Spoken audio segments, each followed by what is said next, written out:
Assalamualaikum warahmatullahi wabarakatuh. Perkenalkan, nama saya Rizka Hairunisa dengan NIM J3J117202 dengan dosen pembimbing Ibu Sanitianing Anggraini SPMM. Pada kesempatan kali ini, saya akan mempresentasikan hasil kajian bisnis saya yang berjudul Pendirian Unit Bisnis Suskering Pakcoy Sukabumi pada Puspa Agrofam Hidroponik. Sukabumi merupakan salah satu daerah penghasil sayuran di Jawa Barat. Hal ini didukung karena iklim dan geografis yang mendukung pada daerah tersebut sehingga cocok untuk ditanami sayuran. Hal ini dapat digambarkan melalui jumlah produksi sayuran di Sukabumi yang terdapat pada tabel 1. Dan tabel 1, salah satu komoditas yang menghasilkan produksi yang tinggi yaitu adalah komoditas pakcoy. Pakcoy merupakan salah satu sayuran yang biasanya hanya diolah sebagai masakan rumahan. Namun, seiring dengan meningkatnya kreativitas masyarakat, pakcoy dapat diolah menjadi berbagai macam olahan makanan. Salah satunya yaitu adalah kue. Terkenal sebagai sentra sayuran, Sukabumi juga memiliki daya tarik di bidang pariwisata. Di antaranya yaitu ada kawasan wisata Pelabuhan Ratu, Situ Gunung, Geopark Ciletuh, Taman Salabitana, dan lain-lain. Hal ini dapat digambarkan melalui peningkatan jumlah wisatawan yang berkunjung ke Sukabumi. Peningkatan jumlah wisatawan yang berkunjung ke Sukabumi dapat memicu terjadinya peningkatan permintaan produk oleh-oleh khas Sukabumi. Salah satu olahan pakcoy yang dapat dijadikan sebagai produk oleh-oleh adalah sus kering pakcoy. Salah satu kebun sayuran di Sukabumi yang menjadikan pakcoy sebagai produk utama yang dihasilkan adalah Puspa Agrofam Hidroponik. Tingginya hasil produksi pakcoy pada kebun tersebut berakibat pada tingginya hasil sortasi yang dihasilkan. Selama ini, hasil sortasi tersebut belum dimanfaatkan oleh perusahaan.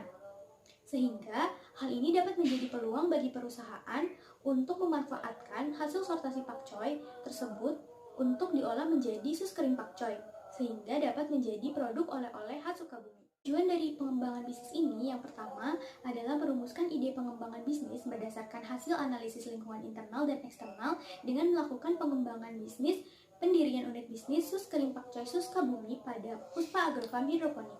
Yang kedua yaitu menyusun kajian rencana pengembangan bisnis pendirian unit bisnis sus kering pakcoy Sukabumi pada Puspa Agrofam Hidroponik. Rumusan ide pengembangan bisnis ini diperoleh berdasarkan hasil analisis SWOT yang mengkombinasikan antara kekuatan dan peluang yang ada. Kekuatan yang mendukung yaitu ada permodalan yang kuat, sumber daya manusia yang tersedia, serta ketersediaan bahan baku yang terjamin. Sedangkan peluang yang mendukung yaitu peningkatan jumlah wisatawan di Sukabumi, penurunan tarif pajak terhadap UMKM, kemudian pendapatan masyarakatnya meningkat, kemudian gaya hidup masyarakat yang konsumtif, dan yang terakhir adanya penurunan kualitas dari produk pesaing UMKM. Yang pertama ada perencanaan produk. Sus kering pakcoy merupakan diversifikasi dari produk sus kering dengan penambahan jus pakcoy, sehingga lebih menambah nilai gizi yang terkandung di dalam sus kering. Sus kering pakcoy berbentuk bulat, kecil, dan dikemas dalam kemasan standing pouch berbahan lithopaper seperti ini. Pada bagian depan dibubuhi label yang berisi merek, tagline, berat bersih, nomor SPPIRT, dan logo halal. Sedangkan pada bagian belakang dibubuhi label yang berisi komposisi, expired date, media sosial, dan yang terakhir ada tempat produksi. Dalam satu kemasan standing pouch seperti ini terdapat berat bersih produk seberat 100 gram. Yang kedua yaitu ada perencanaan pemasaran. Berdasarkan hasil survei pada toko oleh-oleh diketahui jumlah permintaan sus kering pakcoy yaitu pada tahun pertama sebanyak 8.316 pack per tahun dengan asumsi retur yaitu sebesar 1%, sehingga total penjualannya menjadi 8.233 pack. Sedangkan pada tahun kedua sampai kelima jumlah permintaan sus kering pakcoy meningkat yaitu menjadi 12.240 pack per tahun dengan asumsi retur 1% per tahun, sehingga dihasilkan total penjualannya sebanyak 12.118 pack. Adapun strategi pemasaran pada produk sus kering pakcoy yang pertama yaitu ada segmentasi. Segmentasi berdasarkan demografis yaitu berdasarkan jenis kelamin baik laki-laki dan perempuan. Yang kedua yaitu berdasarkan usia.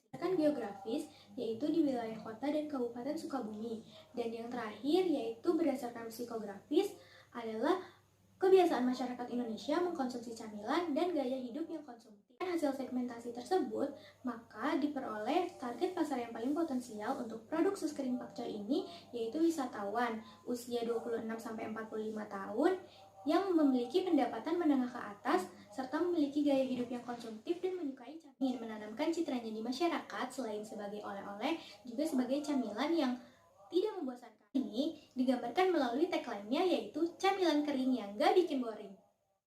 Yang pertama yaitu ada produk. Produk sus kering pakcoy ini diberi merek Sus Kabumi yang merupakan singkatan dari sus kering dari Sukabumi. Merek ini digunakan untuk memudahkan masyarakat untuk mengingat produk ini. Yang kedua ada price. Harga yang ditawarkan untuk satu pack produk Sus Kabumi ukuran 100 gram yaitu Rp21.000. Kemudian yang ketiga ada place. Pendistribusian produk yaitu dari rumah produksi Sus Kabumi di Kecamatan Sukaraja Sukabumi ke toko oleh-oleh yang tersebar di kota dan kabupaten Sukabumi. Yang terakhir ada promotion. Promosi yang dilakukan yaitu melalui penjualan langsung di toko oleh-oleh, dan yang kedua melalui media sosial Instagram. Yaitu ada perencanaan produksi. Pada tahun pertama, jumlah bahan baku pakcoy yang dibutuhkan yaitu sebanyak 15,99 kg per minggu.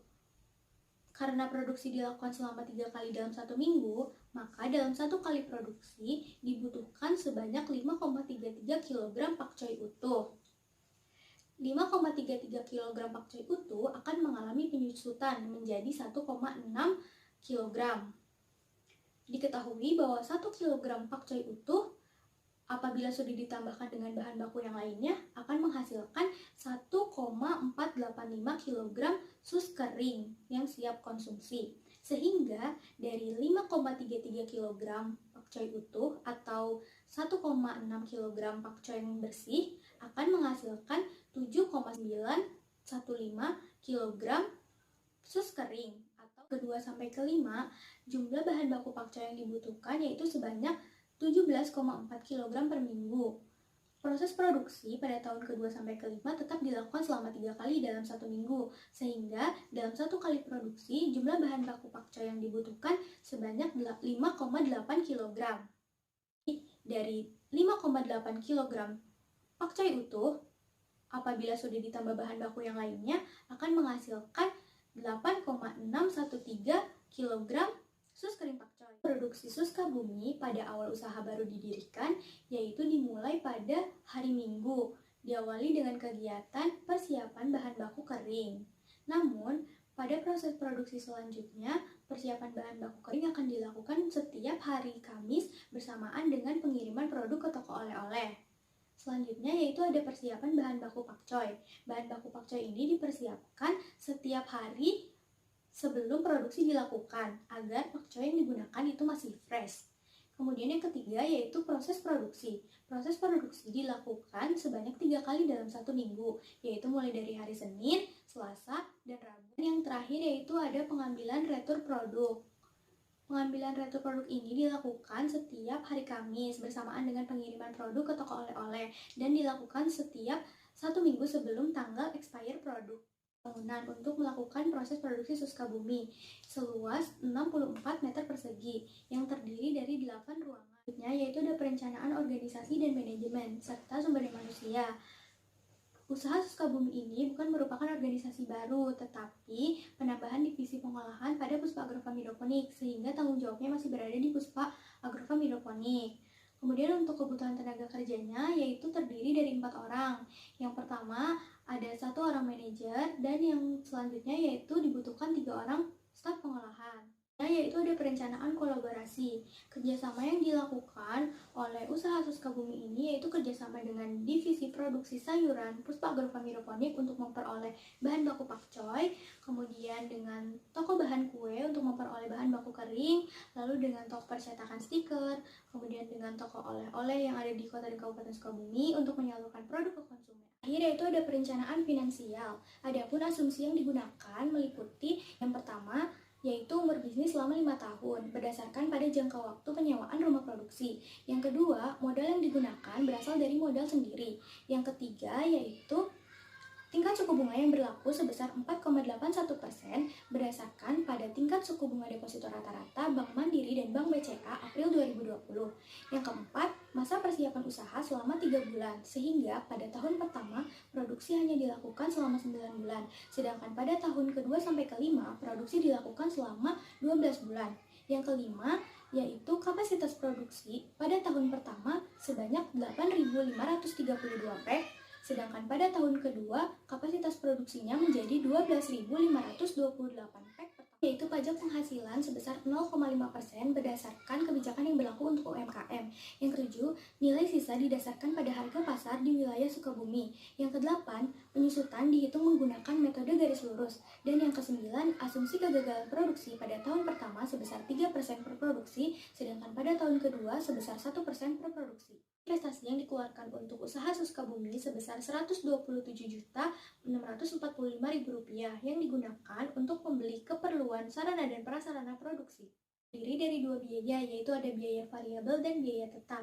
Biaya variabel pada tahun pertama yaitu sebesar Rp90.488.194,20, sedangkan pada tahun kedua sampai kelima, biaya variabel yang dikeluarkan yaitu sebesar Rp129.407.924 per tahunnya.